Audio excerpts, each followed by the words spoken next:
Welcome to Truth Report, the show that cuts through the noise to expose the forces shaping our world. Tonight, we delve into a series of alarming developments, from the fraying fabric of international arms control to the escalating rhetoric of war, and the quiet erosion of independent journalism. We'll uncover how these seemingly disparate events are, in fact, threads in a larger tapestry, revealing a global landscape increasingly defined by tension, distrust, and a dangerous push towards confrontation. The truth, as always, is far more complex than the headlines suggest. From Washington's shifting media priorities to Moscow's nuclear warnings, and the Middle East teetering on the brink, we'll connect the dots and ask, who truly benefits when diplomacy fails, and who pays the ultimate price? The answers might surprise you. Tonight, we investigate the implications of a Western media retreat from global reporting, the imminent expiry of the last US-Russia nuclear treaty, and President Trump's stark warnings to Iran. We'll also examine a surprising acquittal of British activists and the nuanced debate within Israel regarding its influence on US war decisions. This isn't just news, this is an investigation into power, propaganda, and the perilous path we find ourselves on. Stay with us, because understanding these connections is critical to understanding the dangers ahead. Our first story tonight casts a critical eye on the very industry we belong to. The Washington Post, once a titan of global journalism, has initiated significant layoffs, a move that, according to Middle East Eye, signals a deeper, more troubling trend, the retreat of Western media from crucial international reporting. This isn't just about job losses, Maya, it's about an information vacuum. Middle East Eye reports that 20 people were laid off, including the entire live desk, which was responsible for covering breaking global news. This follows hundreds of buyouts and points to a systemic defunding of the very reporting necessary to inform the public about a complex, interconnected world. Exactly, Alex. When a major outlet like the Washington Post, known for its investigative prowess, scales back its capacity for on-the-ground foreign coverage, it doesn't just reduce its own footprint. It actively diminishes the collective understanding of international events, particularly from regions like the Middle East, which are often at the epicenter of geopolitical shifts. The implications are profound. This isn't an isolated incident, it's part of a broader pattern where Western newsrooms are increasingly reliant on wire services or local stringers, rather than embedding their own journalists. This saves money but introduces layers of potential bias and a lack of independent scrutiny, often framing global events through a narrow, nationalistic lens. Who benefits from this retreat? Certainly not the public, who are deprived of diverse perspectives and in-depth understanding. It benefits those in power who prefer to control narratives, especially concerning contentious foreign policy decisions. Less independent reporting means less accountability for governments and corporations operating abroad. And who loses? The populations in these underreported regions, whose stories are either ignored or filtered through existing biases. It also diminishes the check on corporate and governmental actions overseas. When the spotlight isn't there, human rights abuses, environmental destruction, and covert operations can proceed with far less scrutiny. This trend directly serves broader power structures. A less informed populace is more susceptible to simplistic narratives about international conflicts, making it easier for politicians to garner support for military interventions or controversial alliances. It's a quiet weakening of democratic oversight on global affairs. It's a dangerous game. When the mainstream media relinquishes its role as a global watchdog, the space is quickly filled by state-sponsored media or less reliable sources, further polarizing public opinion and making reasoned debate almost impossible. It's a self-inflicted wound on public discourse. The Middle East Eye's focus on this trend is significant, highlighting how non-Western outlets are often left to cover stories that Western media once championed. This points to a seismic shift in who controls the global narrative and whose voices are amplified. Indeed. This move by the Washington Post, following so many others, isn't merely an economic decision. It's a strategic withdrawal from the battlefield of information, leaving citizens vulnerable to curated realities, devoid of the hard-hitting, independent journalism necessary for a truly informed democracy. It fundamentally alters the landscape of accountability, reducing the pressure on powerful actors, both state and corporate, to justify their actions on the global stage. Without robust, independent reporting, the path to understanding global conflicts becomes obscured, filled with echoes rather than facts. And that lack of understanding directly feeds into the kind of international instability we're seeing, as evidenced by our next story, which brings us to the precipice of a new nuclear arms race. Our next report takes us from the information front lines to the very real threat of global annihilation. Al Jazeera is reporting that the final nuclear warhead treaty between the US and Russia, known as New START, is set to expire, with Russia squarely blaming the United States for its impending demise. This isn't just diplomatic squabbling, Alex, it's a monumental failure of international security.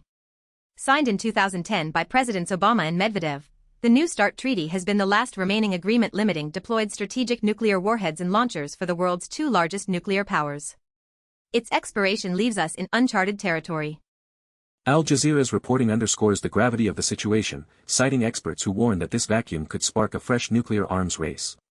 Imagine the instability that would unleash, with both nations free to develop and deploy weapons without any agreed-upon limits, increasing the risk of miscalculation or accidental escalation dramatically. Russia's criticisms are pointed, accusing the U.S. of systematically undermining arms control, specifically referencing past withdrawals from treaties like the Anti-Ballistic Missile (ABM) Treaty and the Intermediate Range Nuclear Forces (INF) Treaty.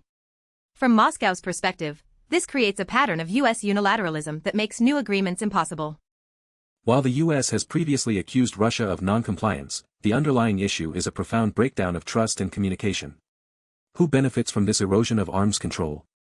Certainly, the military-industrial complexes in both nations, who stand to gain from increased funding for new weapon systems and a renewed arms race. And who loses?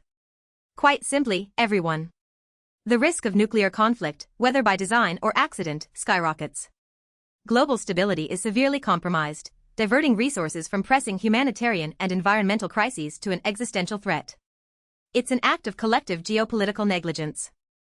This breakdown connects directly to broader power structures that prioritize perceived national security above collective global security. The narrative of us versus them becomes dominant, justifying an endless cycle of military buildup and technological advancement in weaponry. It's a chilling return to Cold War dynamics, but arguably more dangerous, given the proliferation of nuclear technology and the complexities of modern warfare, including cyber capabilities and hypersonic missiles. The old guardrails are gone, and no new ones are being built. The lack of significant talks on a replacement treaty is particularly alarming. It suggests a fundamental shift away from diplomatic engagement on core security issues, replacing dialogue with a dangerous posture of deterrence built solely on an unconstrained arms race. This isn't merely a bureaucratic oversight, it's a deliberate choice by both powers to prioritize perceived strategic advantage over shared global stability. It signals a move away from the principle that even adversaries must cooperate on preventing mutual destruction. The implications for the global balance of power are immense. Without New START, there's no transparency, no verification, and no limits. This creates fertile ground for a new era of fear and suspicion, where every strategic move by one side is met with an equal or greater countermove from the other. And as these global superpowers dismantle the mechanisms for peace, we see smaller, regional conflicts simmering, often fueled by the very same great power rivalries. Our next story brings us to one such flashpoint, the escalating tensions between the U.S. and Iran. Turning our attention to another volatile region, the South China Morning Post reports that former U.S. President Donald Trump has issued a stark warning to Iran's leaders, stating they should be very worried as diplomatic talks appear to be failing and U.S. military forces amass in the region. This is a direct escalation of rhetoric, Maya. Trump's remarks in an NBC News interview, specifically directed at Iran's supreme leader, are not just bluster. They come against a backdrop of significant U.S. military buildup, signaling a potentially imminent and dangerous shift in Washington's strategy towards Tehran. The summary from SCMP highlights this breakdown in diplomacy, suggesting that negotiations between Washington and Tehran are faltering, if not entirely collapsed. This creates a dangerous void where military posturing replaces diplomatic engagement, increasing the likelihood of miscalculation. For years, the U.S. and Iran have been locked in a tense standoff, punctuated by proxy conflicts and economic sanctions. Trump's maximum pressure campaign previously crippled Iran's economy and withdrew the U.S. from the Joint Comprehensive Plan of Action, or JCPOA, the Iran nuclear deal. This latest warning appears to be a continuation, or even an amplification, of that aggressive stance. So, who benefits from this kind of aggressive rhetoric and military build-up? Hardliners in both Washington and Tehran certainly benefit, as it reinforces their narratives of external threats and justifies their more confrontational policies. Defense contractors also stand to gain from increased regional deployments and potential military action. And who loses? The people of Iran, who face the prospect of further economic hardship or even war, and regional stability. Any direct military confrontation would undoubtedly destabilize the entire Middle East, potentially drawing in other nations and creating a catastrophic humanitarian crisis. This dynamic directly serves broader power structures that thrive on perpetual conflict. The demonization of adversaries, in this case, Iran, allows for the justification of massive military spending and interventions, diverting public attention from domestic issues and consolidating power. It's a classic play from the geopolitical playbook: escalate tensions, create a perceived enemy, and then position yourself as the only solution. The amassing of forces isn't just a deterrent, it's a clear signal of intent, a demonstration of capacity that keeps the region on edge. The context of Secretary of State Marco Rubio's seemingly contradictory statement about Washington being open to coming to talks in the SCMP summary indicates a split messaging. This mixed signal only adds to the confusion and instability, making it harder for any diplomatic off-ramp to be found. This aggressive posturing is not just about Iran's nuclear program, but about regional hegemony and influence. The U.S. is attempting to project power and maintain its strategic interests in a region vital for global energy supplies, often at the expense of local stability. The language itself, very worried, is designed to intimidate, to put Iran on the defensive. But history shows that such overt threats often lead to hardened resolve rather than capitulation, pushing both sides closer to a dangerous precipice. And the stakes couldn't be higher. A war with Iran would have global repercussions, far beyond the Middle East. It's a reminder that diplomatic failures, combined with aggressive posturing, can quickly lead to irreversible consequences. Our next story offers a glimmer of hope amidst the escalating tensions, showcasing the power of citizen activism and judicial independence. Al Jazeera reports that 6 British activists have been acquitted of aggravated burglary charges related to a raid on an Israeli defense firm's factory. This is a significant development, Alex. While the specific details of the raid and the firm aren't fully outlined in the summary, such actions are typically undertaken by activists protesting the arms trade and perceived complicity in human rights abuses, particularly in conflicts involving Israel and Palestine. The acquittal itself is remarkable. Indeed. The charge of aggravated burglary is serious, implying intent to cause harm or steal. For an acquittal to occur, it suggests the court either found insufficient evidence, or, more profoundly, the activists may have successfully argued a necessity defense, claiming their actions were justified to prevent a greater crime, such as war crimes or complicity in them. This case highlights the deep moral questions surrounding the global arms trade. These activists, by directly targeting a defense firm, are challenging the legality and ethics of profiting from conflict, forcing a public and legal debate on where weapons are manufactured and how they are used. Who benefits from such activism? Firstly, the activists themselves, whose actions gain legitimacy through judicial acknowledgement. More broadly, it benefits public discourse by shining a light on the often hidden role of defense corporations in international conflicts, pushing for greater transparency and accountability in the arms industry. And who loses? The defense firms, whose operations are disrupted and whose ethical standing is publicly questioned. Governments that sanction these arms sales also face scrutiny, as the acquittal effectively validates the activists' moral stance against the status quo. This connects to broader power structures by challenging the military-industrial complex directly. It's a grassroots resistance against the powerful corporations that fuel conflicts, demonstrating that ordinary citizens are willing to take direct action when they feel their governments are complicit in perceived wrongdoing. It's a powerful message that transcends national borders. This acquittal could embolden similar activist movements globally, inspiring others to challenge the mechanisms of war and the flow of weapons that perpetuate violence and instability in conflict zones. The judiciary's decision to acquit, particularly on such a serious charge, suggests a recognition of the underlying moral imperative driving the activists. It signals that even within established legal frameworks, there can be space to challenge the legitimacy of actions taken by powerful defense entities. This isn't just about property damage, it's about drawing a line in the sand. These activists are saying that complicity in international conflicts, even through economic means like arms manufacturing, has moral consequences that transcend national laws. The fact that Al Jazeera chose to highlight this story speaks volumes about its significance outside of mainstream Western narratives. It's a recognition of the global impact of such localized acts of resistance against the machinery of war. This case serves as a crucial reminder that while governments and corporations make decisions that lead to war, ordinary citizens, through acts of conscience, can push back and force a re-evaluation of those decisions, even in the courtroom. And the influence of these decisions extends to the very heart of international alliances, as our next story explores the complex relationship between the U.S. and Israel, especially as the specter of war with Iran looms larger. Our final story brings us back to the Middle East, with Al Jazeera reporting a fascinating and potentially pivotal shift. Some in Israel are now questioning their nation's long-held influence over the U.S., particularly as a decision on war with Iran draws closer. This is an extraordinary development, Maya, given the historical, special relationship between the two countries. Israelis are wondering if the U.S. will prioritize its own geopolitical interests over Israel's when deciding on a potential attack on Iran, or even if it will support an Israeli unilateral strike. It suggests a potential crack in an alliance long considered unshakable. For decades, the narrative has been one of strong Israeli influence on U.S. foreign policy, particularly concerning the Middle East and Iran. This internal questioning, as reported by Al Jazeera, signifies a departure from that assumption, indicating a growing realization within Israel that U.S. priorities might not always align perfectly with their own. The context of a war decision nearing is critical here, directly linking this story to President Trump's aggressive rhetoric we discussed earlier. If Washington is indeed contemplating military action against Iran, or debating Israel's role in it, the stakes for both nations couldn't be higher. So, who benefits from this questioning of influence?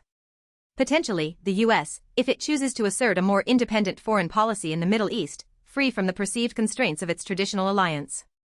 It allows for a re-evaluation of its strategic objectives. And who loses? Elements within Israel who have relied on unquestioning U.S. support for their security objectives. It forces Israel to confront the possibility of acting unilaterally or re-evaluating its own regional strategy without the assumed full backing of its most powerful ally. This could be a significant geopolitical pivot. This shift directly challenges the broader power structures of the U.S.-Israel alliance. It implies that the U.S. might be asserting its own geopolitical priorities, possibly seeing its interests diverge from Israel's maximalist stance on Iran, or seeking to manage regional instability differently. For years, the pro-Israel lobby in the U.S. has been incredibly powerful, shaping discourse and policy. This Al Jazeera report suggests that even that formidable influence might be tested when the U.S.'s own strategic calculations about a potential major war come into play.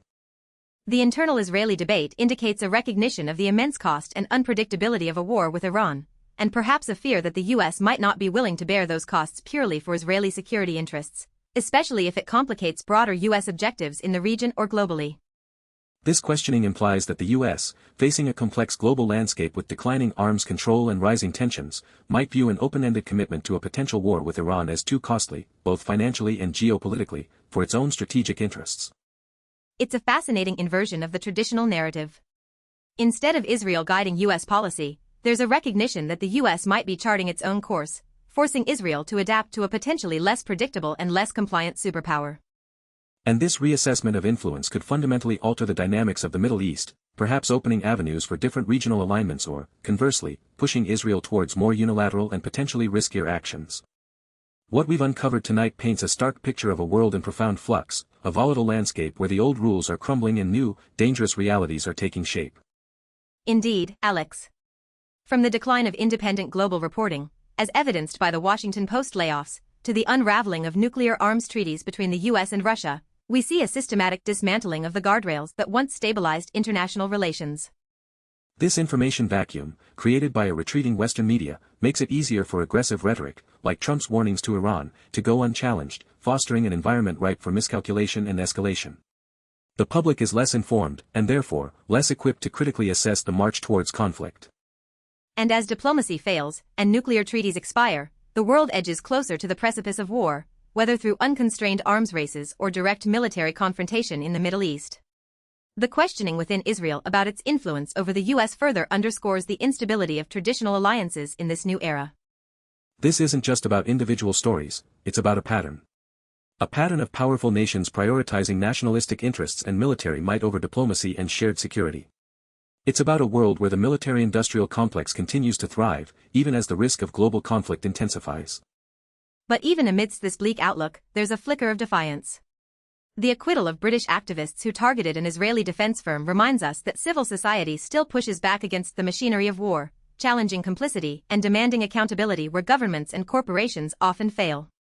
It's a powerful counter-narrative to the dominant forces of conflict. The threads connecting these stories are undeniable: a systemic erosion of trust, a dangerous escalation of rhetoric, and a profound shift in global power dynamics. We are witnessing the unraveling of international norms, leaving us vulnerable to the darkest impulses of unchecked power. Truth Report will continue to monitor these critical developments, exposing the hidden agendas and challenging the narratives that push us towards conflict. Your vigilance, your demand for real journalism, is more important now than ever. Because without a well-informed public, without independent voices holding power accountable, the truth becomes a casualty, and the path to peace grows increasingly dim. For Truth Report, I'm Alex Truth. And I'm Maya Clarity. Thank you for joining us. Good night.